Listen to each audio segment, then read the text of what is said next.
ya, dan yang Y itu sumbu Y, maksudnya gitu. Jadi silakan dicoba hasil daerah yang merupakan penyelesaian. Berarti kalau penyelesaian harus memenuhi semua pertidaksamaan yang ada di situ, ya, di irisannya, ya, irisan dari semua pertidaksamaan. Namanya juga sistem pertidaksamaan, ya, sistem pertidaksamaan.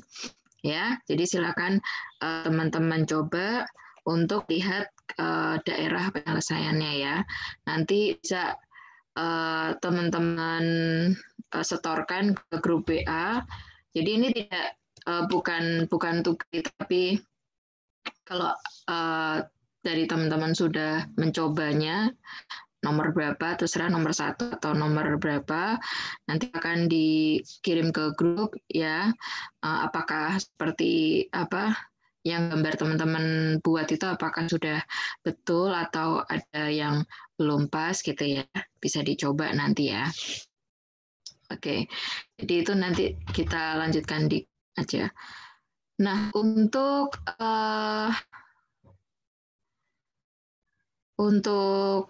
PPT-nya tadi saya sudah buka PPT 2 dan PPT 3. Jadi setelah teman-teman melatih keterampilannya untuk menggambarkan ya penyelesaian dari sistem pertidaksamaan linear yang akan kita pelajari selanjutnya itu adalah latihan pemodelan.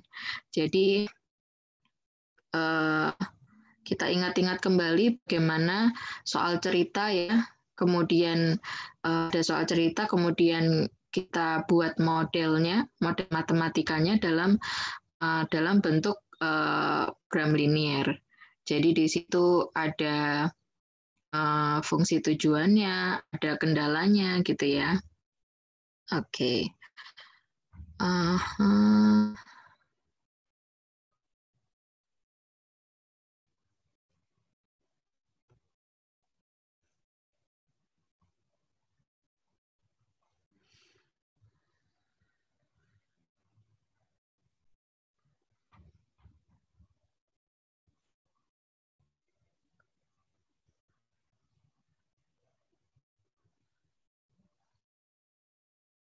Udah keluar PPT saya, yang PPT 2. Teman-teman bisa buka juga.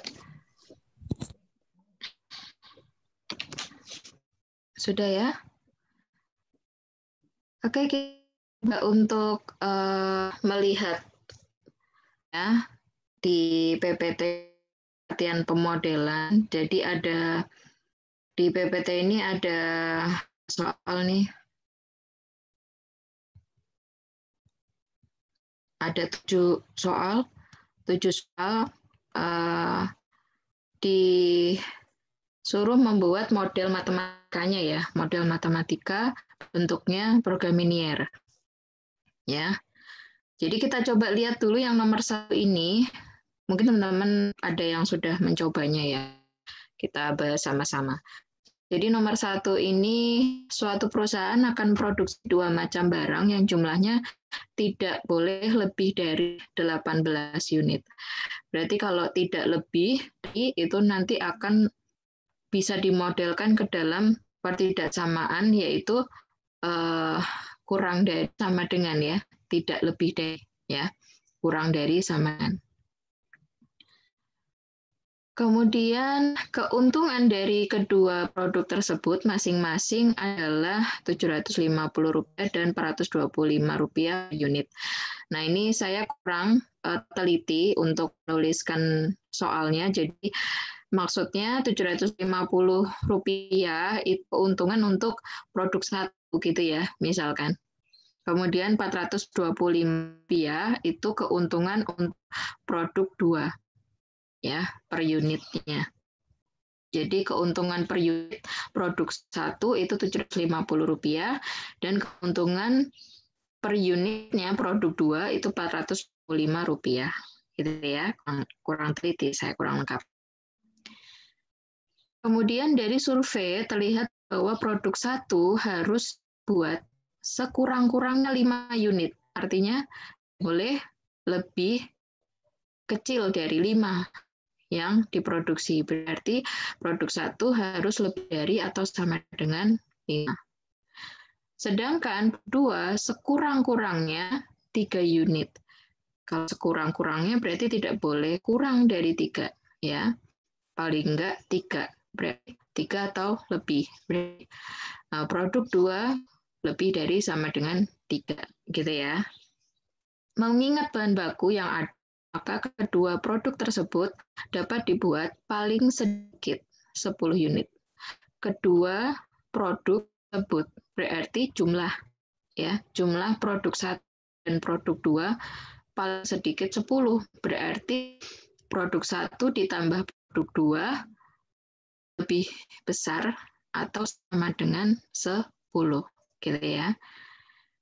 Di sini tentukan produk yang harus dibuat untuk mendapatkan keuntungan maksimum, berarti harus dicari, gitu ya, penyelesaiannya, atau cari berapa produk 1 dan berapa unit produk 2 yang harus diproduksi sehingga mendapatkan keuntungan yang maksimum. Kita coba untuk memodelkannya. Di sini pertama-tama yang akan kita tentukan itu adalah variabel keputusan dulu, ya. Jadi siapa, atau kalau X1 X1-nya siapa X2-nya, gitu ya. Nah, di sini tadi kita kembali lagi ke sini. Yang akan diproduksi adalah 2 macam barang, yaitu produk 1 dan produk 2. Nah, berarti yang menghasilkan keuntungan itu per unit produk 2, berarti yang harus dijadikan variabel keputusan itu adalah produk 1 dan produk 2, gitu ya. Oke. Berarti kita bisa ambil variabel keputusan adalah X-nya adalah produk 1, banyaknya produk 1, ya, banyak unitnya produk 1, dan Y itu adalah banyaknya produk 2. Ya, dalam unit, ya, ini. Gitu ya. Kemudian setelah mendapatkan variabel keputusan, kita lihat apa fungsi tujuannya. Fungsi tujuannya tadi memaksimumkan keuntungan.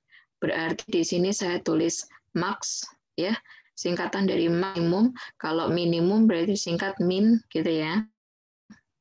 Z itu adalah total keuntungan yang akan diperoleh, ya, total keuntungan yang akan diperoleh. Tadi kita sudah teliti kembali tadi keuntungan yang diproduksi, keuntungan yang dihasilkan, ya, dari produksi barang-barang tersebut itu adalah apa? Rp750 untuk produk 1, ya, per unitnya, dan Rp405 untuk produk 2.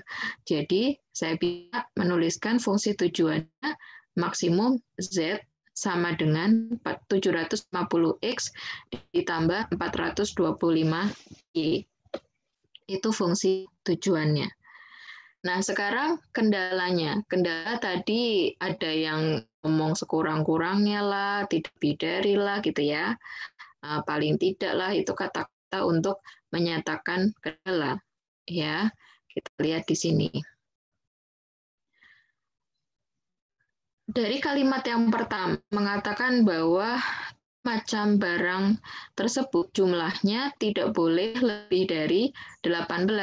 Tidak boleh lebih dari, berarti X ditambah Y kurang dari sama dengan 18. Ya, saya nulis kurang dari sama dengannya nanti. Ya. Di X ditambah Y kurang dari sama dengan, saya tulis, ini karena tidak ada equation yang mendukung, jadi saya tulis gini aja, ya. Mudah-mudahan tidak mengurangi. Gini, ya.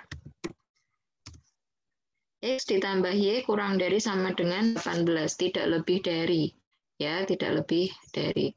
Kemudian kalimat yang ketiga ini ya, pada baris ketiga, dari survei lihat bahwa produk satu harus dibuat sekurang-kurangnya 5 unit. Berarti X tidak boleh kurang dari 5. Berarti X paling tidak 5 atau lebih kan gitu. Berarti X lebih dari sama dengan 5. Aduh, gimana sih? Saya mau ke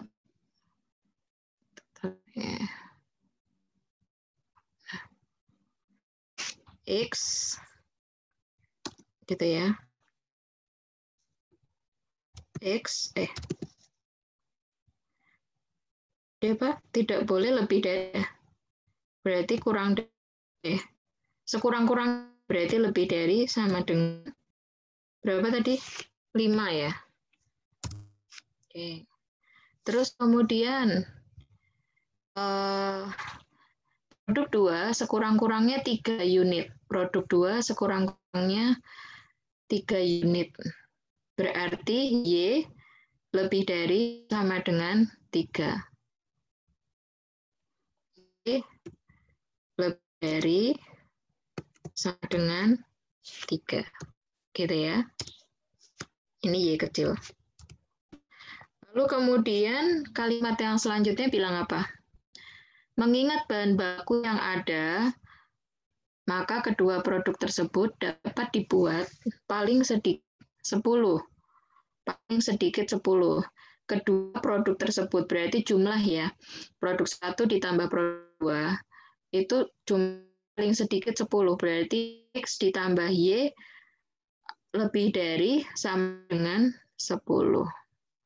X ditambah Y lebih dari sama dengan 10. X ditambah Y lebih dari sama dengan 10. Ya. Kemudian karena ini aplikasi atau di dunia produksi dari suatu barang, kuantitasnya tidak mungkin negatif ya. Berarti di sini ada kendala non negatifnya. Jadi X dan Y gitu ya. X Y lebih dari sama dengan 0. Nah, jadi ini model matematika nomor 1. Nah, perhatikan pertidaksamaan yang pertama dan pertidaksamaan yang keempat itu kan mirip ya. Bisa kita gabung nggak kira-kira? Atau kalau menggambarkannya nanti bingung apa enggak kalau digabung. Jadi di sini bisa kita tuliskan gitu ya.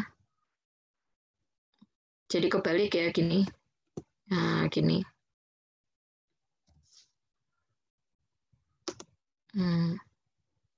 Ini 10. Ya. X plus Y lebih dari sama dengan 10. Kalau saya tulis di ruas kiri, di sebelah kirinya X plus Y kan di seperti ini ya. Jadi X plus Y lebih dari sama dengan 10. Ini harusnya pakai tandanya yang tanda simbol matematika ya, equation-nya. Oke, gitu ya. Atau tidak digabung, biar nggak bingung juga boleh. Nah, seperti ini aja nggak apa-apa. Ya. Jadi nomor 1 modelnya seperti ini, variabel keputusan X-nya banyaknya produk 1, Y-nya banyaknya produk 2, kemudian fungsi tujuan umum Z sama dengan 750X ditambah 425Y, dan kendalanya ada X plus Y kurang dari sama dengan 18, X lebih dari sama dengan 5, Y lebih dari sama dengan 3, X plus Y lebih dari sama dengan 10, dan kendala non negatifnya ya, X dan Y lebih dari sama dengan 0. Ya. Coba nomor 2. Ya. Jadi di sini dia ada proses kimia ya. Proses kimia untuk menghasilkan obat gitu ya. A, obat B, dan obat C, misalkan gitu. diproduksi dari dua proses, ya, proses 1 dan proses 2. Proses 1 membutuhkan biaya ya per jamnya itu $4 ya. Biaya produksi proses 1 per jamnya $4 dan di sini dia menghasilkan 3 unit obat A, 1 unit obat B, dan 1 unit obat C. Sedangkan proses 2, dia setiap jamnya biayanya adalah $1 dan memproduksi 1 unit obat A dan 1 unit obat B. Nah, untuk memenuhi permintaan konsumen, paling tidak perusahaannya tersebut memproduksi gitu ya, paling tidak at least, jadi tidak boleh kurang dari itu produksinya, yaitu 10 unit obat A, 5 unit obat B, 3 unit obat C ya, setiap harinya harus diproduksi. Nah, bagaimana gitu ya buat model ya, model program linear dari produksi obat tersebut ya, sehingga nanti perusahaan kimia tersebut bisa meminimalisir biaya yang dikeluarkan. Berarti kita lihat di sini yang ngomong biaya itu adalah proses 1 dan proses 2 ya. Karena di sini mintanya meminimumkan biaya, berarti kita pegang itu. Yang akan kita jadikan variabel keputusan itu adalah proses 1 dan proses 2 ya. 1 jam proses 1 itu X dan 1 jam proses 2 itu Y ya, dalam jam. Ya. Bukan obat A, obat B dan obat C yang jadi variabel keputusan ya. Hati-hati ya. Nah, jadi di sini yang nomor 2 kita ambil variabel keputusannya itu adalah X.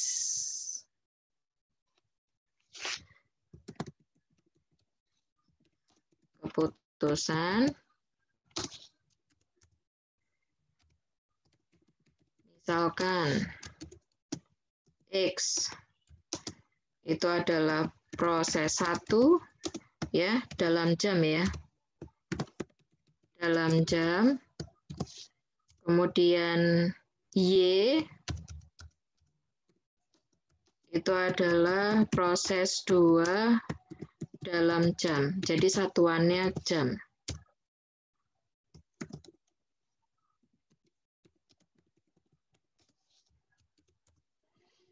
Ya. Variabel keputusannya X itu adalah proses 1 dan Y adalah proses 2. Satuannya jam.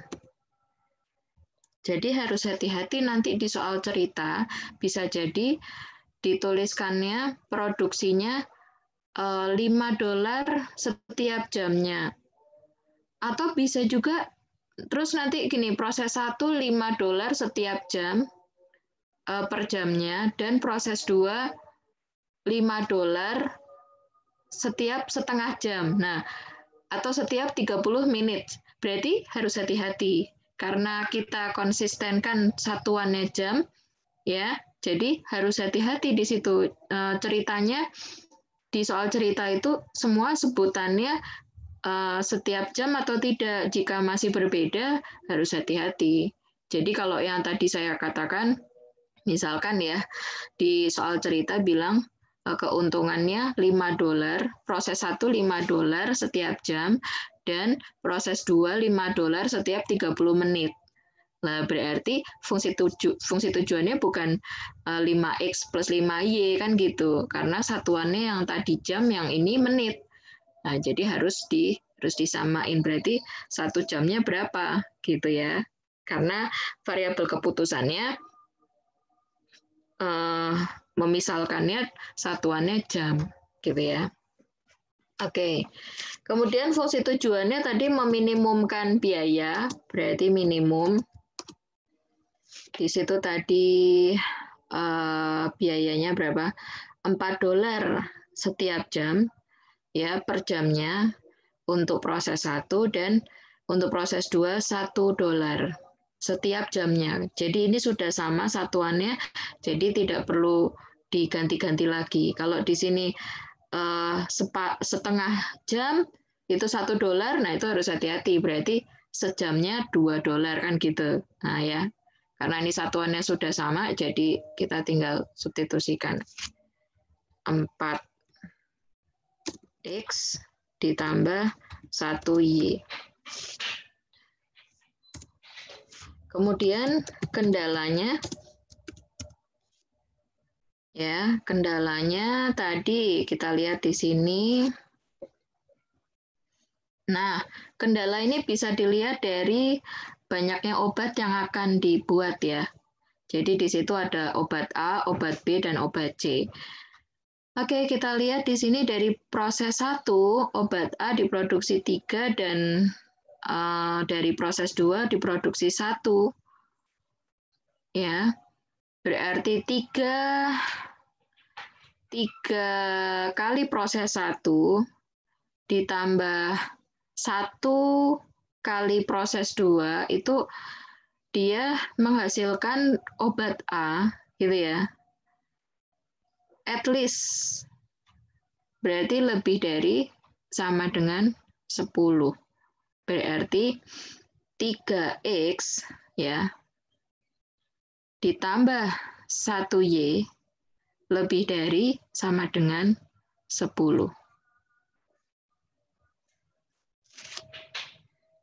3X ditambah 1Y lebih dari sama dengan 10.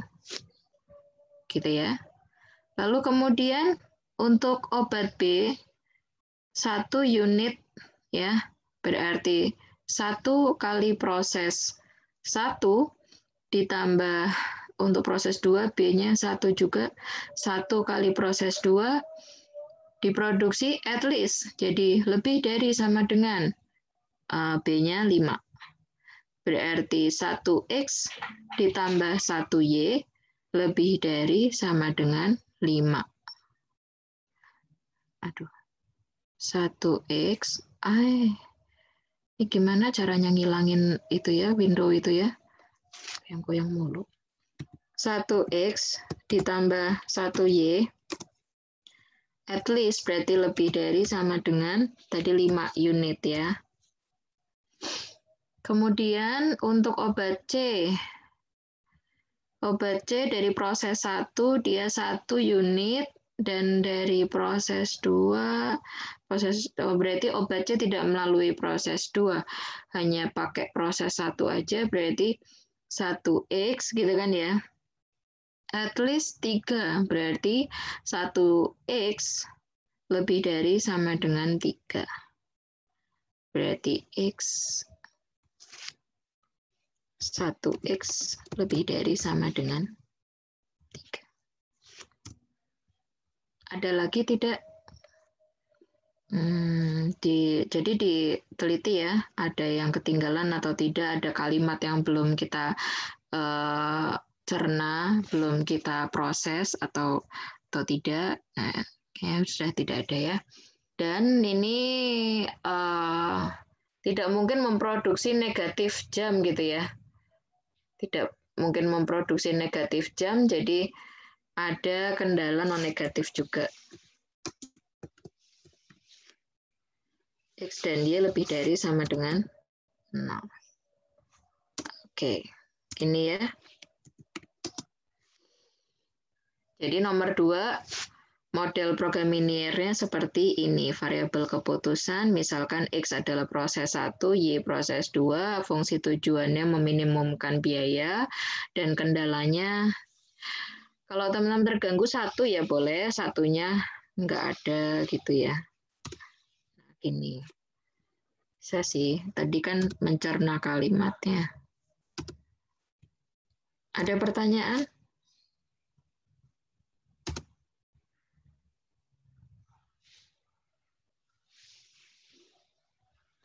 Belum, Bu. Ada pertanyaan? Oke, masih oke ya? Oke, masih oke. Kita lanjut yang nomor 3. Jadi di sini ya, dia perusahaan mebel, dia memproduksi kursi ya, chairs and desks. Kemudian butuh 4 unit kayu untuk desk dan 3 unit kayu untuk chairs. Ya. Kemudian dia bilang keuntungan untuk desk, satu desknya itu adalah $40 dan satu chairnya itu $25. Ya. Kemudian bagaimana gitu ya banyaknya chair diproduksi. Di sini banyaknya chair diproduksi paling tidak 2 kali banyaknya desk. Ya. Jika banyaknya kayu yang dipunyai itu hanya 20 unit aja, tentukan linear programming ya. Formulasikan linear programming untuk memaksimumkan keuntungan. Nah, berarti yang dijadikan variabel keputusan itu adalah desk dan chair-nya. Ya, karena yang menghasilkan profit itu desk and chair. Jadi di sini saya bisa mulai dengan menulis variabel keputusannya.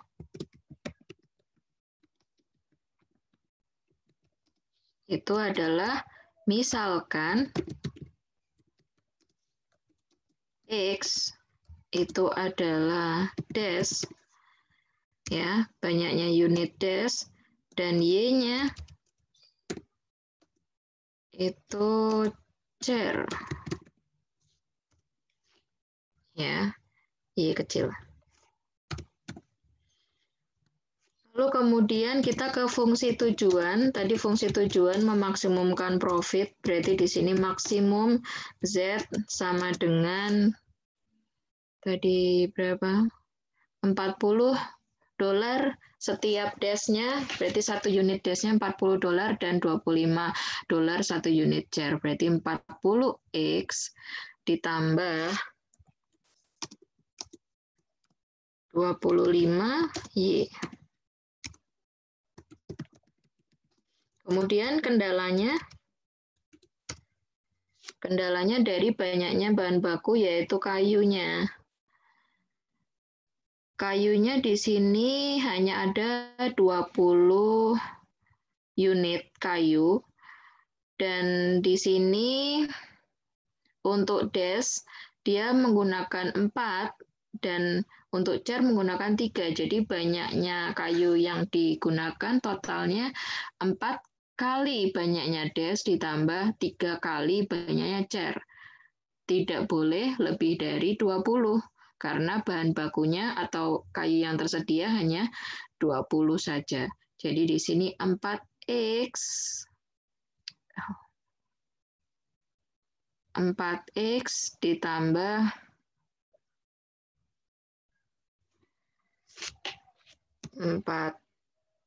4X ditambah berapa tadi?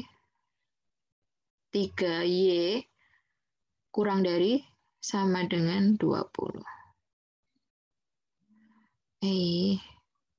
Sebentar. 4X plus 3Y. 3Y kurang dari sama dengan 20.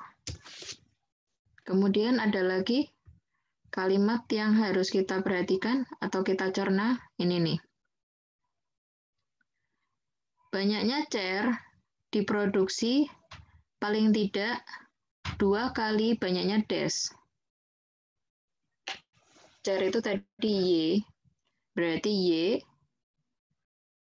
paling tidak berarti minimal, at least berarti Y lebih dari sama dengan 2 kali X, ya. Y lebih dari sama dengan 2 kali X.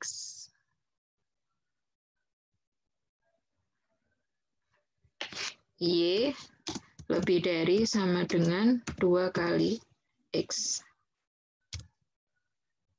Ya. Lalu kemudian di sini, karena tadi ya kuantitas tidak negatif ya di real, sehingga ada kendala non-negatifnya.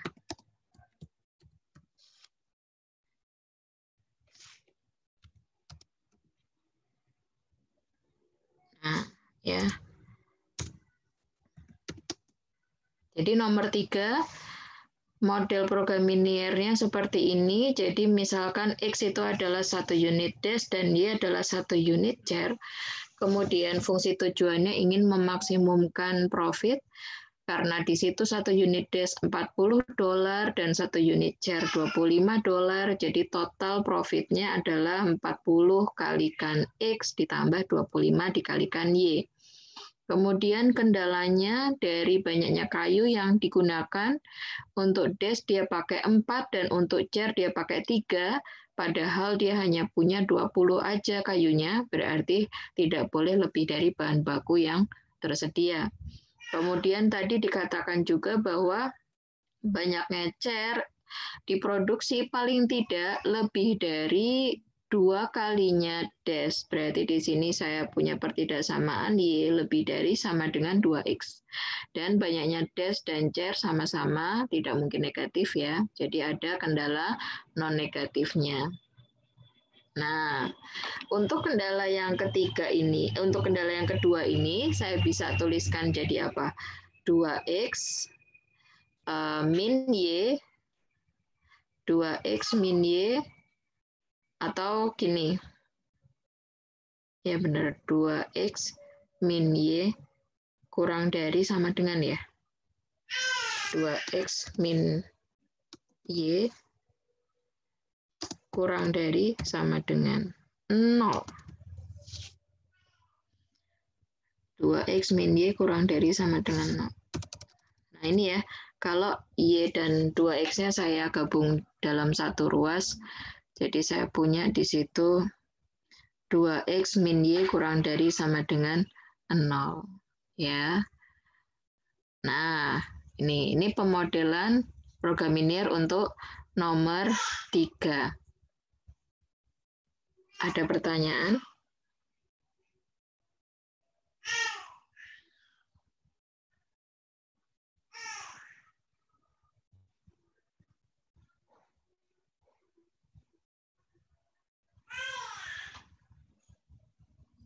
Bisa kalian teruskan untuk nomor 4 sampai nomor 7 ya.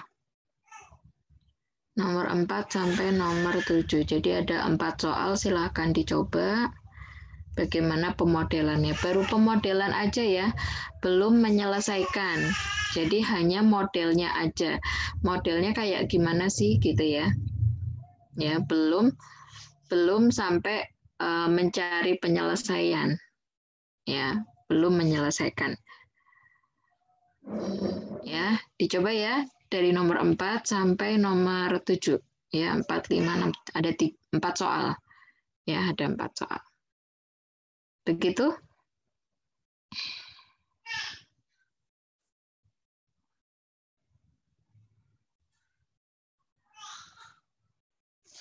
Ada pertanyaan?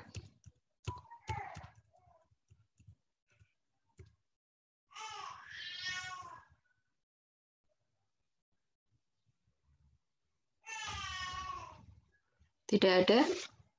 Ada pertanyaan tidak? Kalau tidak ada, saya lanjutkan ke PPT 3 ya. PPT 3 yaitu metode grafik. Jadi waktu kalian sekolah dulu, itu kalian sudah pernah mempelajari program linear ya. 2 variabel yang diselesaikan dengan grafik. Ya. Grafiknya nanti terdiri dari apa? Kendala-kendala yang tadi kita buat akan kita gambarkan ya. Kendala tadi kan bentuknya pertidaksamaan linier. Nah, makanya ketidaksamaan linier kita latih lagi gitu ya, daerah penyelesaiannya seperti apa gitu.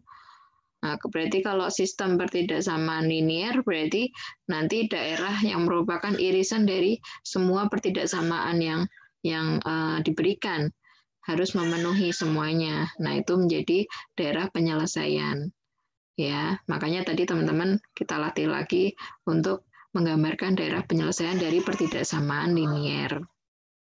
Nah, kemudian setelah mendapatkan daerah penyelesaian ya yang merupakan irisan semua kendala, artinya harus memenuhi semua kendala, di metode grafik itu akan kita jumpai titik-titik pojokan dulu waktu sekolah.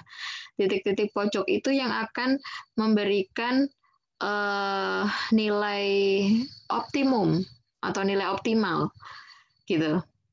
Ya, kenapa? Nanti ada dalilnya di sini ya, ada teoremanya.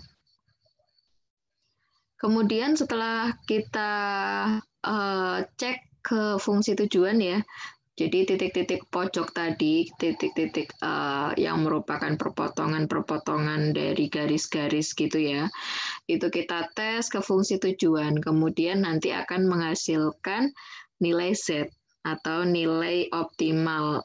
Kalau di SMA dulu, di sekolah dulu tuh bukan Z tapi F ya, nilai F yang diperoleh gitu.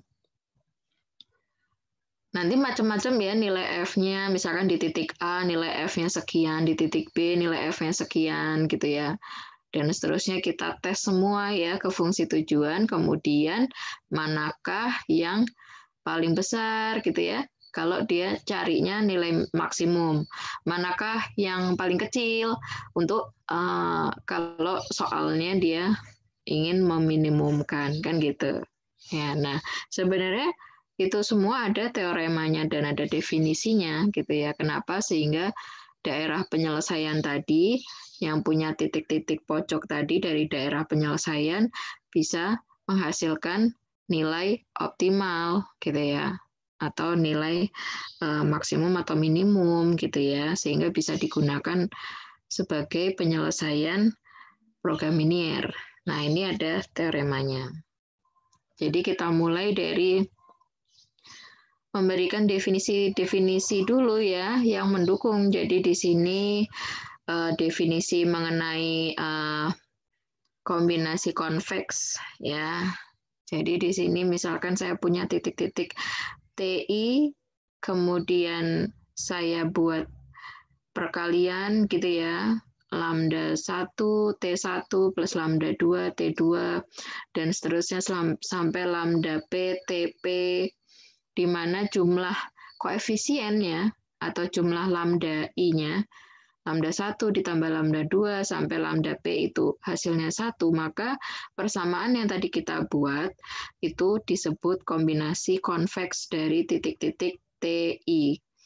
Jadi misalkan nih saya punya persamaan T sama dengan setengah T1 ditambah setengah T2. Itu adalah kombinasi konveks dari T1 dan T2. Atau saya punya T sama dengan seperempat T1 ditambah 3/4 T2. Nah, kan koefisiennya kan ditambah hasilnya 1.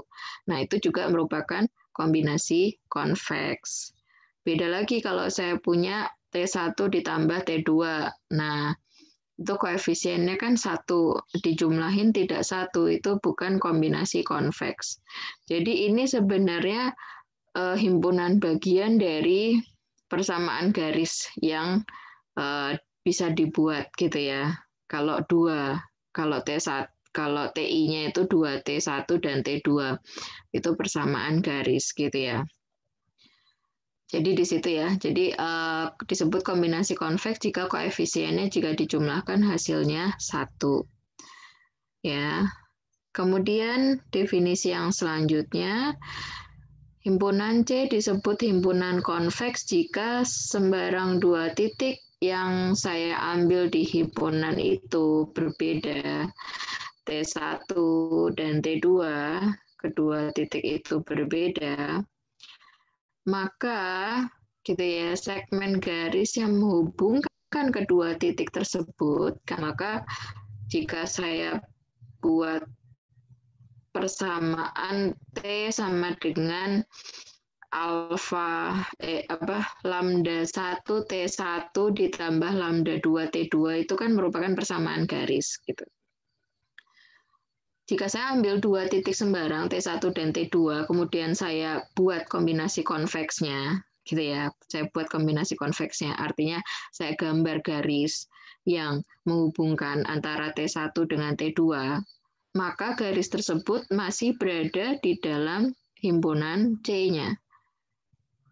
Jadi garis tersebut masih berada di dalam C. Itu berarti C-nya adalah himpunan konveks. Ya. Persamaan garis yang menghubungkan T1 dan T2. Kan tadi saya katakan kombinasi konveks itu adalah himpunan bagian dari persamaan garis. Kalau TI-nya itu ada dua, T1 dan T2. Karena persamaan garis kan koefisiennya kan tidak harus jumlahnya satu kan. Misalkan saya punya F sama dengan 2X plus 3Y. Nah ya, misalkan X dan Y tadi, X itu T1, Y itu T2 gitulah. Nah itu kan dia juga persamaan garis, tetapi kan bukan kombinasi konveks. Gitulah. Jadi kombinasi konveks itu adalah himpunan bagian dari persamaan garis gitu ya. Kalau TI-nya ada dua, T1 dan T2.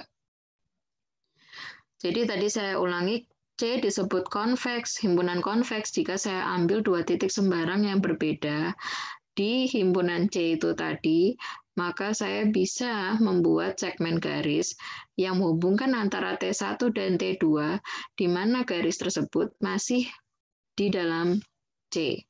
Ya. Artinya apa? Di sini, jika saya ambil T1 dan T2 di C, maka hasil T besar yaitu alfa 1 T1 ditambah alfa 2 T2, T-nya juga di dalam C. Jadi T1 di dalam C, T2 di dalam C, T juga di dalam C. Hasil kombinasi konveksnya.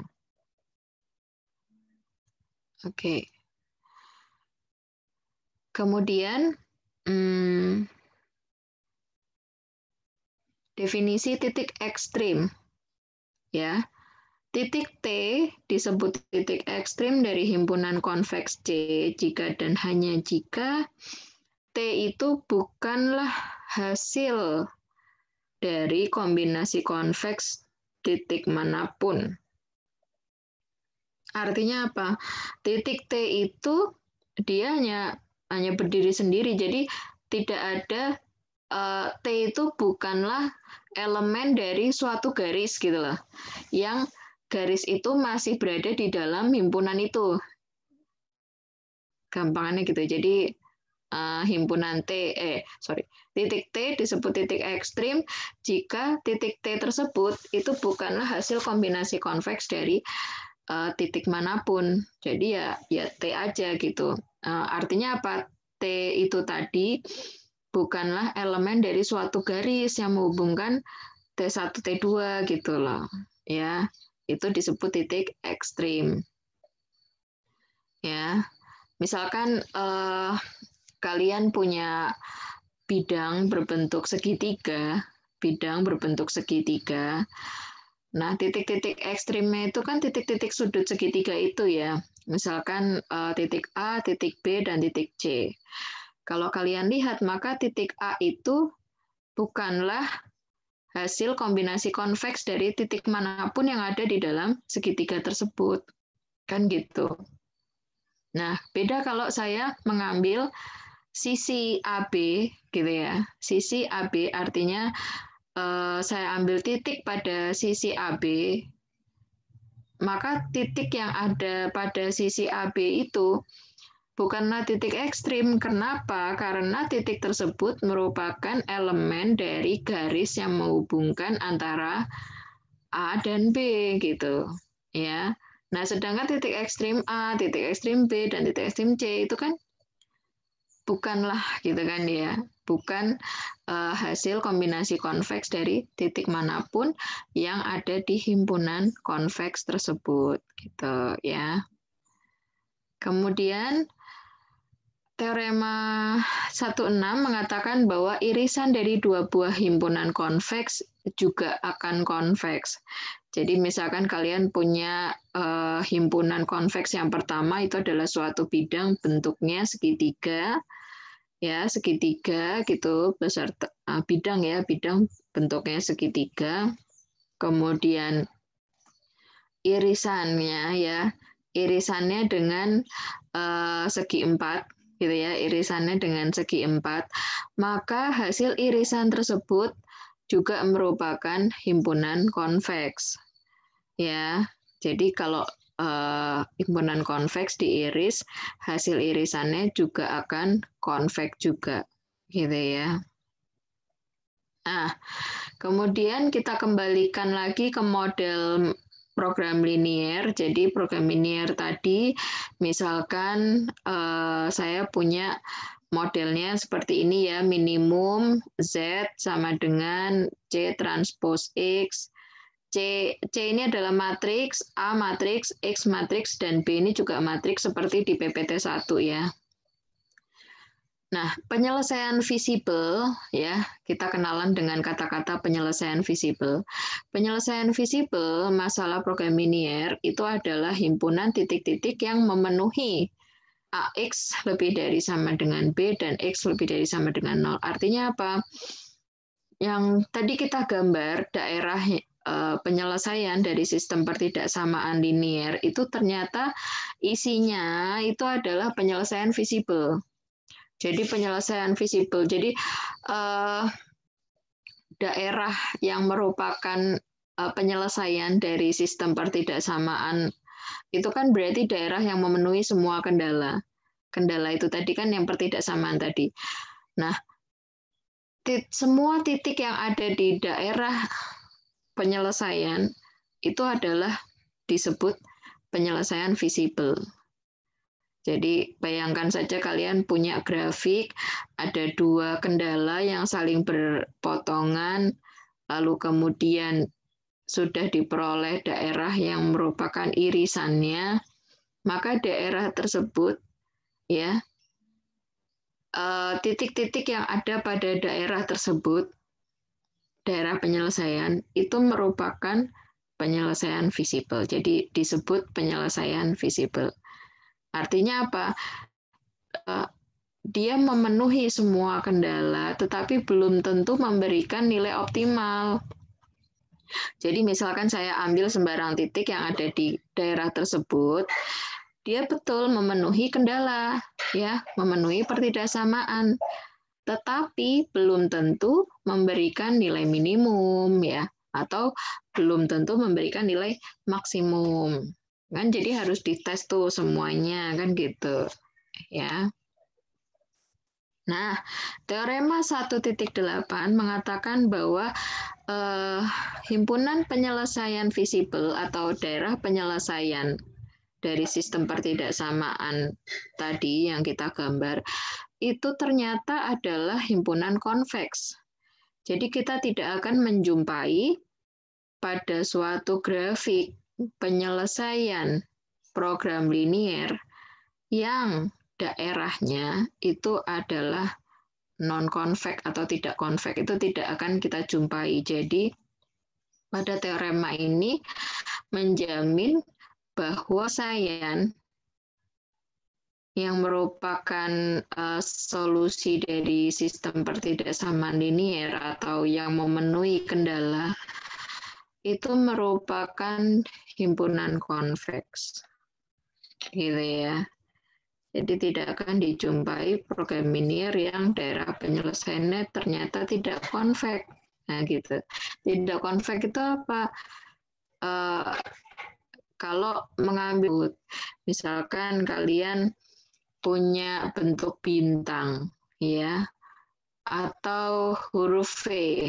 Kalau kalian membentuk huruf V, bidang yang bentuknya huruf V, maka ada dua titik yang Kalau dihubungkan dengan satu garis, maka garis tersebut sudah tidak berada di himpunan V tersebut.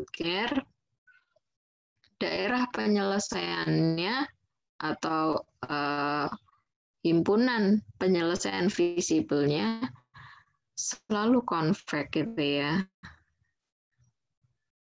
Ini nanti pembuktiannya ada di buku yang apa namanya itu, yang di PPT 1 tuh ada ya. Ini nanti apa dan jika apa itu yang saya ambil dari situ. Gambar atau grafik dari program Minier itu daerahnya konveks gitu. Ya. Nah, sekarang kita kenalan lagi dengan yang namanya penyelesaian visible basis. Ya, penyelesaian visible basis. Jadi tadi penyelesaian visible artinya titik itu berada di nilai optimal kan gitu. Nah, sekarang kita kenalan juga yang namanya penyelesaian visible basis. Di teorema 1.10 mengatakan bahwa penyelesaian visible basis, ya, suatu titik disebut penyelesaian visible basis jika dan hanya daerah yang merupakan penyelesaian tadi, gitu, ya, titik ekstrim dari himpunan konveks. Himpunan konveks tadi yang memenuhi semua kendala. Ya, jadi yang disebut penyelesaian visible basis itu adalah titik-titik ekstrimnya.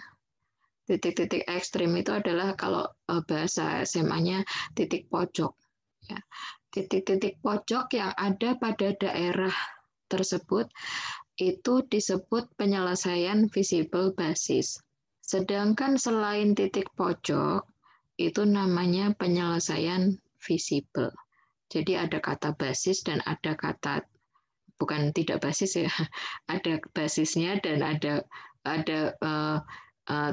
titik visible, penyelesaian visible dan ada penyelesaian visible basis. Nah, kalau penyelesaian visible berarti titik tersebut berada di dalam daerah penyelesaian, tetapi belum tentu menghasilkan nilai optimal. Nah, nilai optimal itu bisa kita peroleh dari titik-titik ekstrimnya, ya, yaitu dari penyelesaian visible basis. Itu disebutkan di teorema 1.11. Jadi, fungsi tujuan akan mencapai optimal. Jadi, terserah optimalnya mau apa. Kalau mau bilangnya maksimum tadi, ya berarti yang paling besar itulah penyelesaiannya. Kalau dia minimum berarti itulah penyelesaiannya. Jadi fungsi tujuan akan mencapai optimal di suatu titik ekstrim. Ya, di suatu titik ekstrim. Jadi kalau daerah penyelesaian tadi sudah kita peroleh, kemudian kita peroleh titik pojok atau titik ekstrim, maka kita akan mendapatkan nilai optimal gitu loh ya dari salah satu titik ekstrim tersebut ya. Tetapi kalau dari penyelesaian visible kan banyak banget ya, tak hingga ya.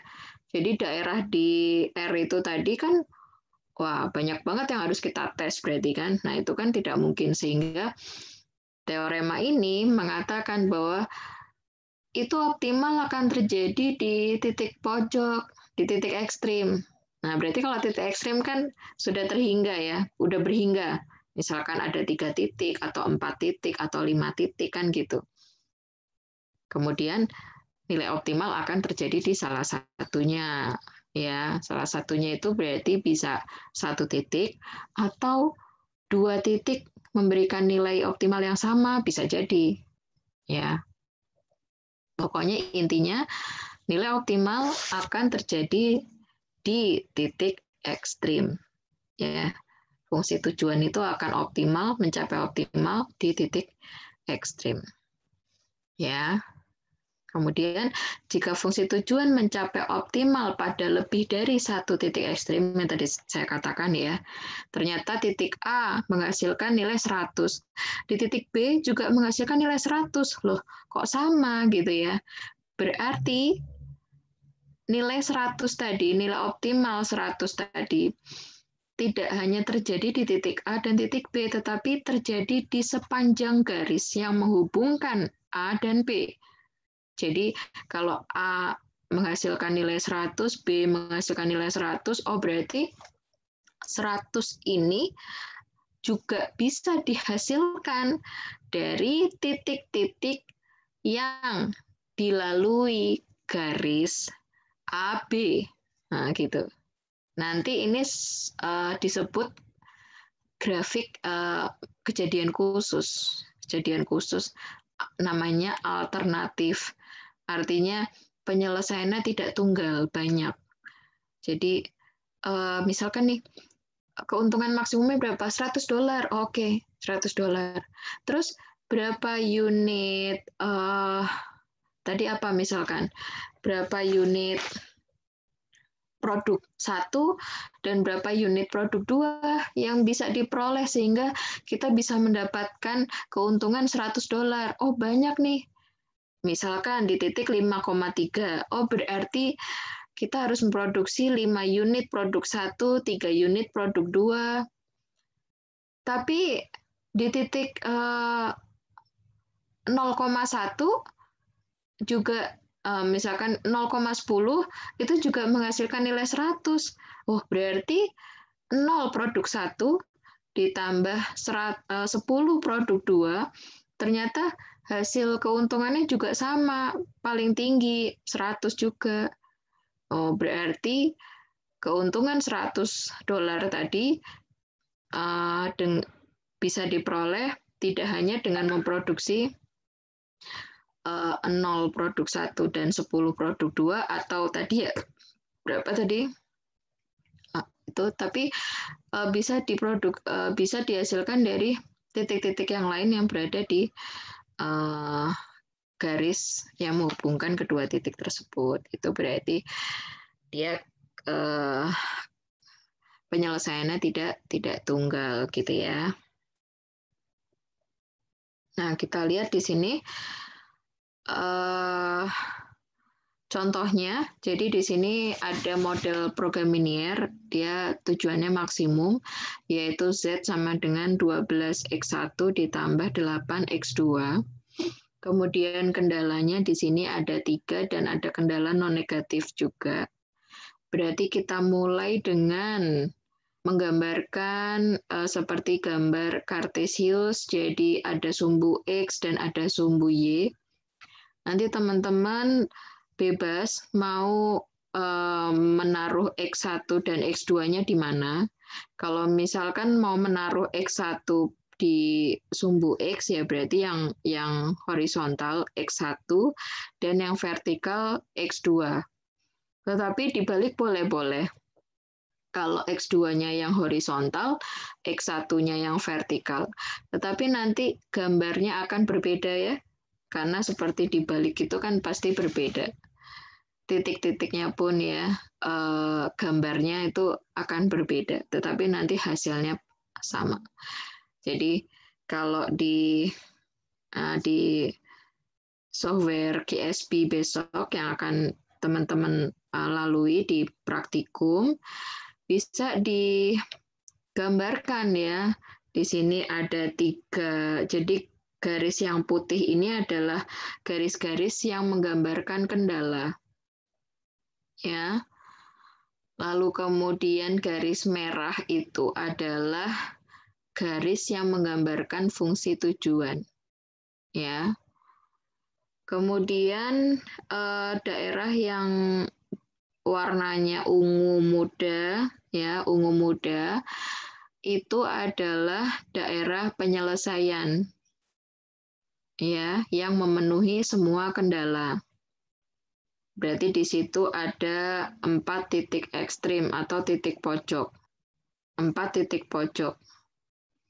Kemudian dari 4 titik ekstrim yang ada di gambar tersebut kita tes ke fungsi tujuan kita. Kemudian manakah yang nilainya paling, karena dia di sini tujuannya maksimum, berarti manakah nilai yang paling besar. Ya. Nah, ternyata nilai yang paling besar, nilai Z yang paling besar akan diperoleh di titik 5,30. Berarti artinya 5 itu apa? 5 itu X-nya. X itu apa? Gitu ya. Kalau kembali ke soal cerita seperti tadi pemodelan. Misalkan soal ini adalah pemodelan untuk memaksimumkan keuntungan pabrik mebel tadi. Misalkan X-nya itu meja, Y-nya kursi.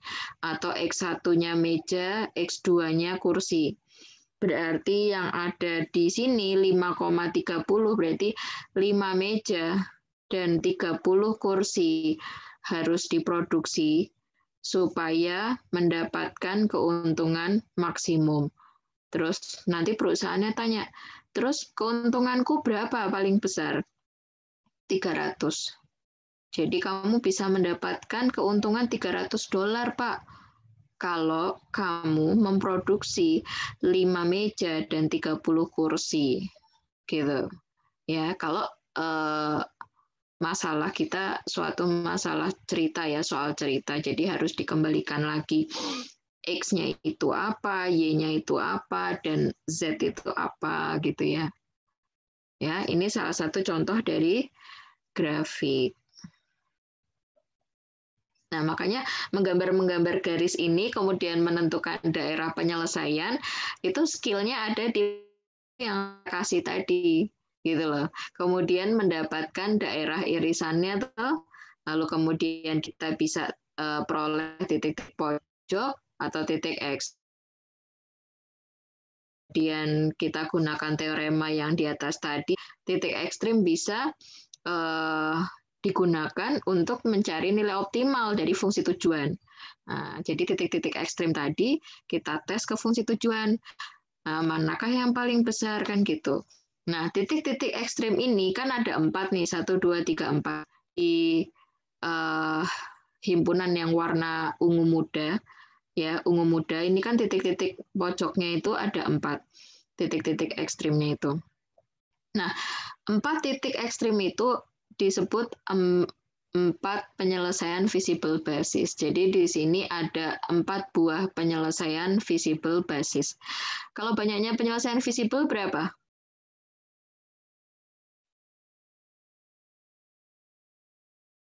Ada yang bisa menjawab? Banyaknya penyelesaian visible basis ada 4, karena titik ekstrimnya ada 4 di daerah ungu muda ini. Nah, kalau himpunan penyelesaian visible atau penyelesaian visible ada berapa?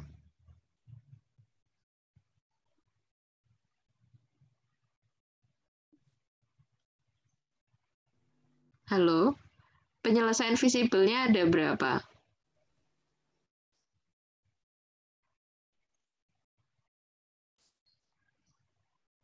Ada yang bisa menjawab?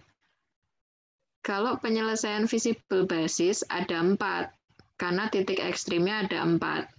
Kalau penyelesaian visible ada berapa?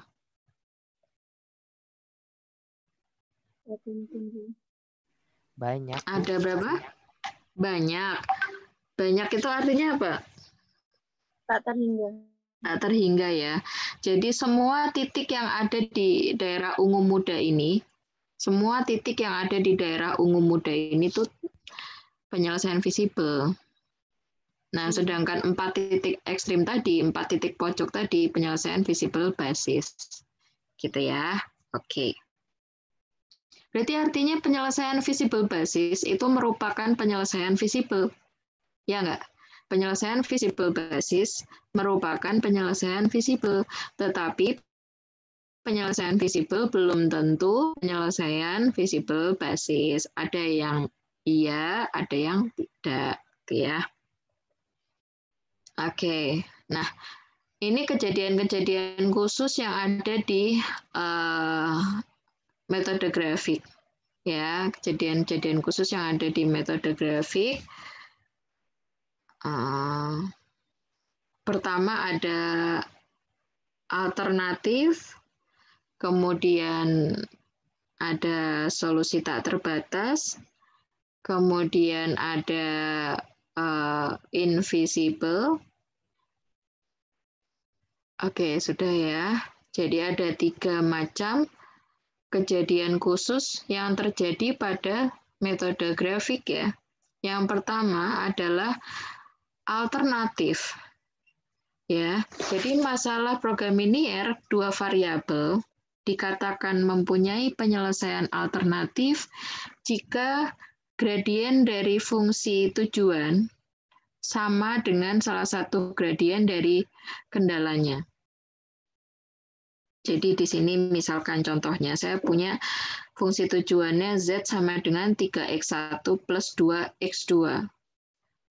Ya, dulu mencari gradien itu kan ingat nggak min A per B kan gitu ya. A itu koefisien X, B itu koefisien Y kan gitu. Berarti gradien dari fungsi tujuan ini adalah min, misalkan X-nya itu X1 ya, Y-nya X2. Berarti gradiennya min 3/2. Kemudian kita cek jika kendala kita ini kita jadikan sama dengan. Ya, kita jadikan sama dengan, kita lihat persamaan garisnya, gradiennya berapa? Untuk yang pertama, di situ misalkan 6x1 plus 4x2 sama dengan 24. Berarti gradiennya min 6/4 kan gitu ya. Kemudian untuk yang kedua, persamaan garisnya 10x1 ditambah 3x2 sama dengan 30.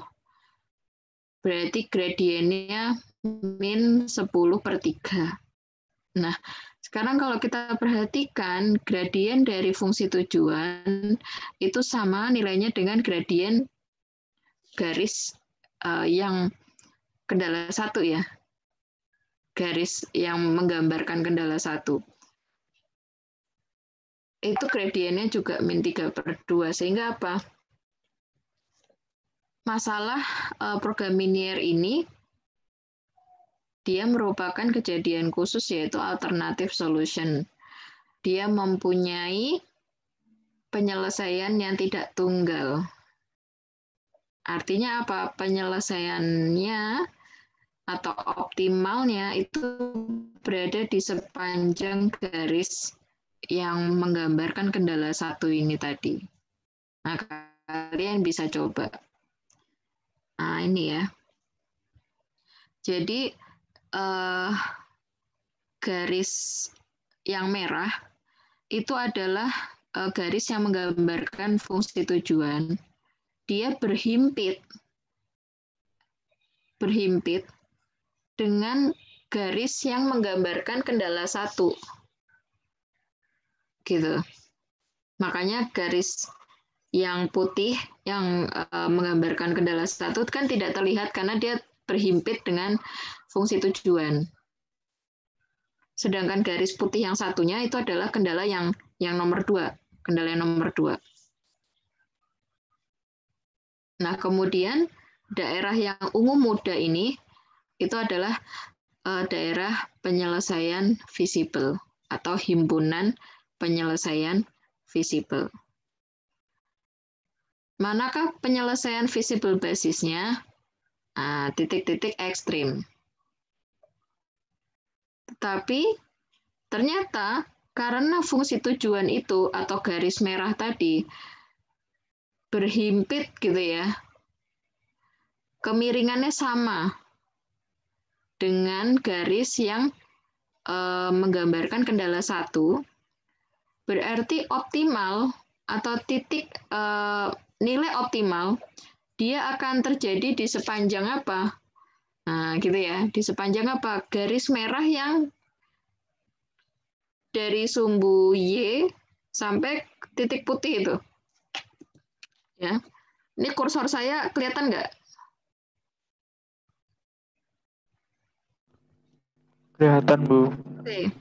Berarti di sini saya bisa melihat bahwa garis merah ini berhimpit dengan garis yang menggambarkan kendala 1.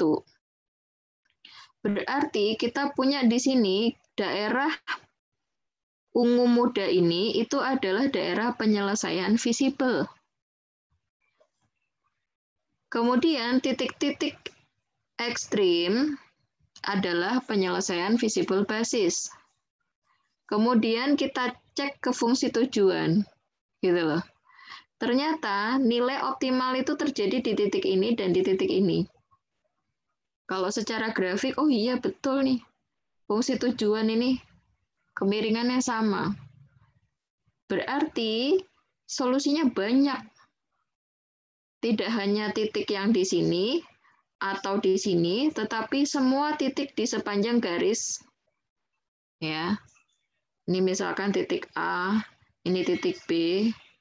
Berarti solusinya adalah semua titik yang ada di garis AB dan menghasilkan nilai yang sama. Jadi menghasilkan nilai optimal yang sama dari titik A sampai titik B. Itu namanya kejadian khusus alternative solution. Solusinya tidak tunggal. Gitu ya. Banyak.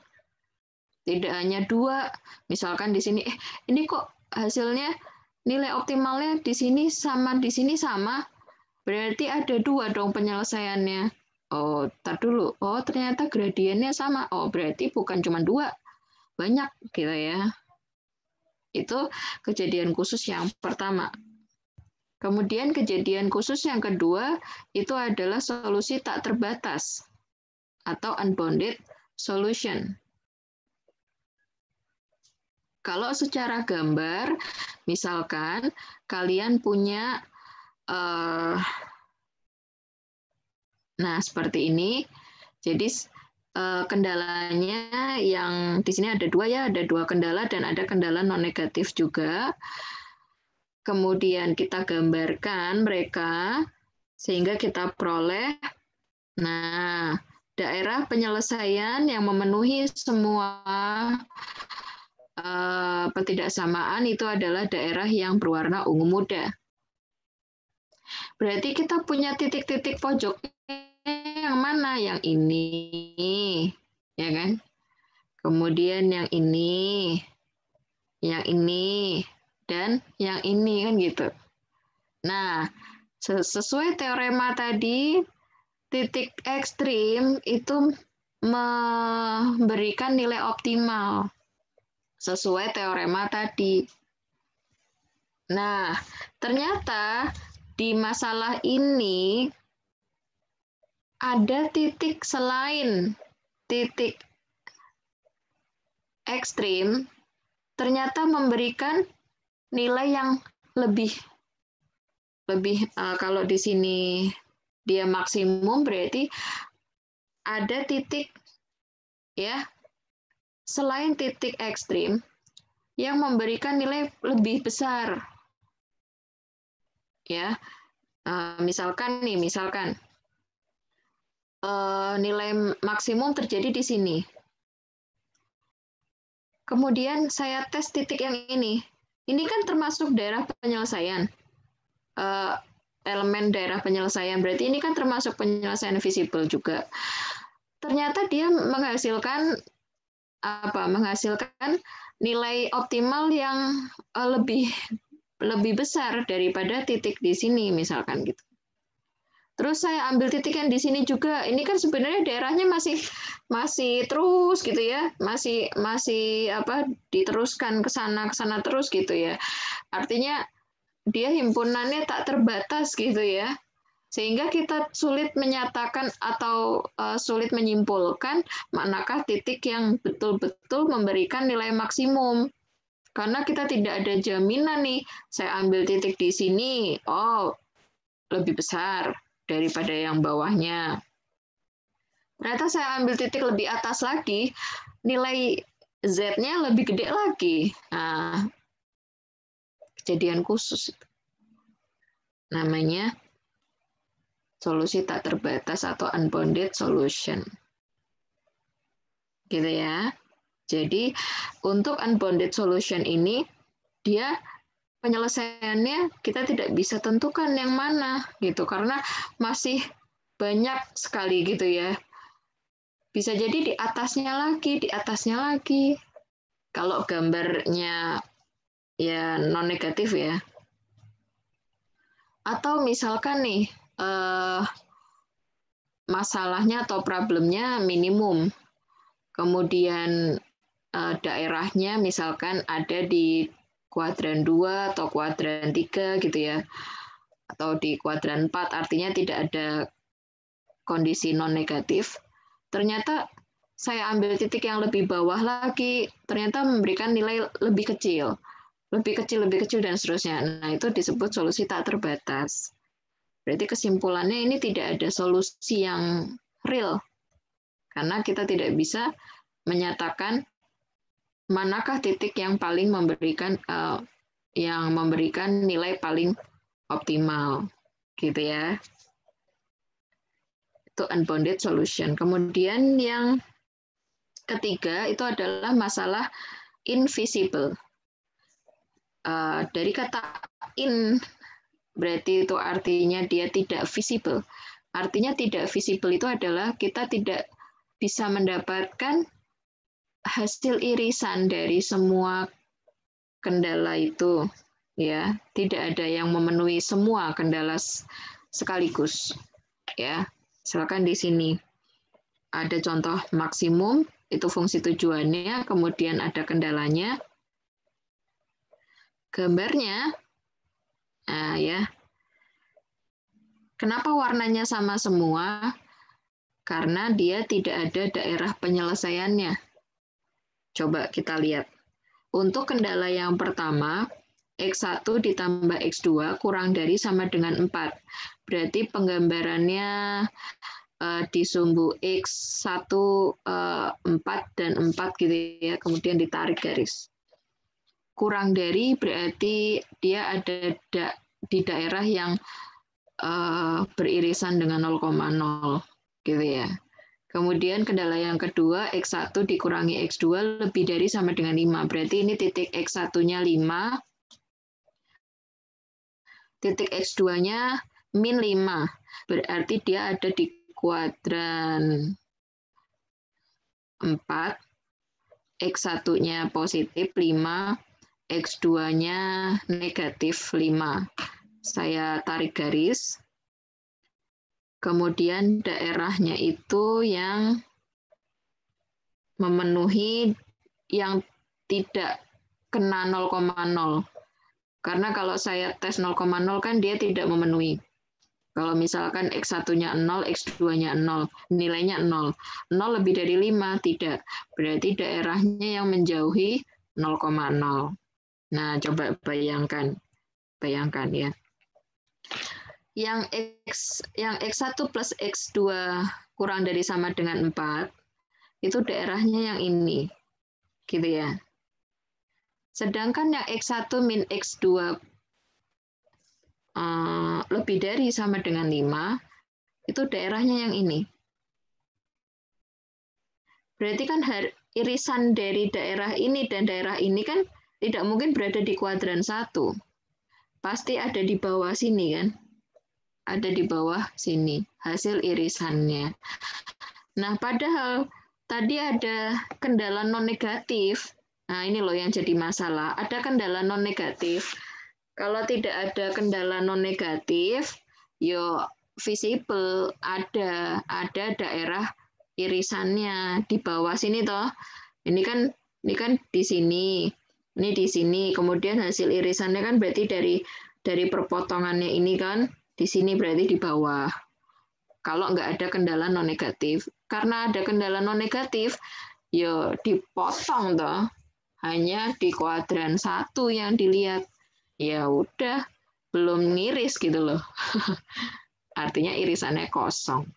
Nah, ini termasuk kasus khusus, disebut invisible solution. Jadi tidak ada irisannya atau irisannya kosong, gitu ya. Nah, itu 3 buah kejadian khusus pada grafik. Ada pertanyaan?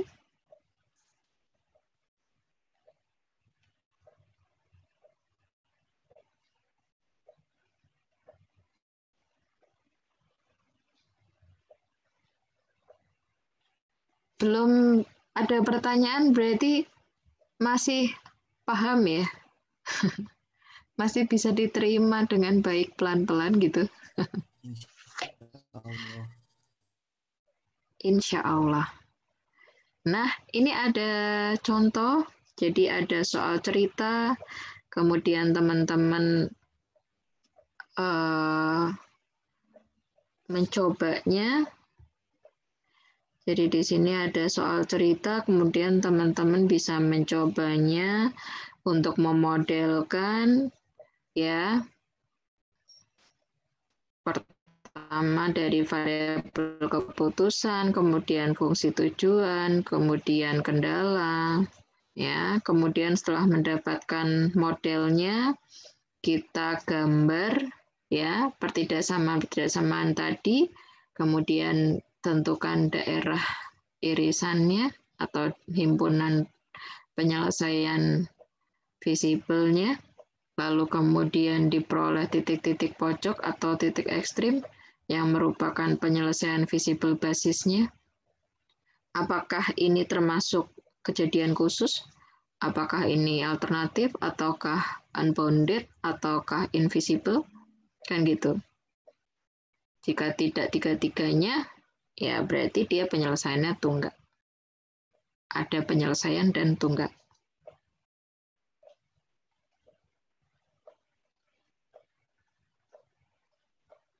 Oke ya. Contoh 2, di sini juga ada modelnya. Contoh 3, kemudian ada modelnya juga. Contoh 4, ada modelnya juga. Contoh 5, tidak ada. Contoh 6, tidak ada. Latihan soal, tidak ada. Tidak ada penyelesaiannya. Oke, jadi untuk PPT 3 ini, silakan teman-teman pelajari lagi, mengingat lagi ya mengenai grafik yang ada di sekolah dulu ya. Ya bedanya paling ini agak-agak panjang soal ceritanya dan bahasanya bahasa Inggris gitu ya. Tapi saya yakin teman-teman sudah jago semua bahasa Inggrisnya. Jadi untuk memodelkan seperti ini urusan kecil ya. Ini ada latihannya juga.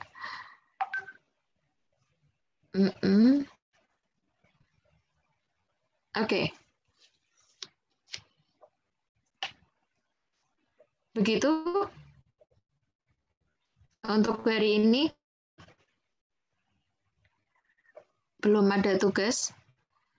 Jadi untuk yang latihan 1 tadi silahkan sukarela aja men-share hasil pemikirannya atau hasil penggambarannya. Latihan 1 tadi ya. Kemudian di PPT 3 ini, PPT 2 ya tadi ya, masih ada 4 soal memodelkan yang belum dibahas. Sudah selesai, silakan di-share di grup. Bisa dicek ke teman-teman, seperti ini betul enggak? Gitu ya. Untuk PPT 3 ini boleh kalau ada yang sudah sampai sini mengerjakannya. Begitu, insya Allah untuk minggu depan kita masih latihan mengenai grafik dulu, karena jangan sampai grafik masih hal yang sulit ya. Jadi minggu depan masih belajar mengenai grafik. Ada pertanyaan sampai sini? Kita habiskan PPT 2 dan 3 ini di pertemuan sekarang dan di minggu depan ya. Kemudian 2 minggu lagi baru kita ganti ke metode simplex. Ada pertanyaan?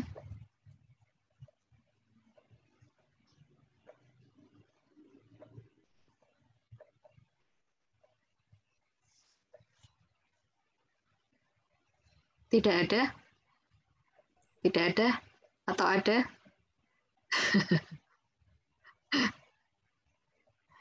Ya.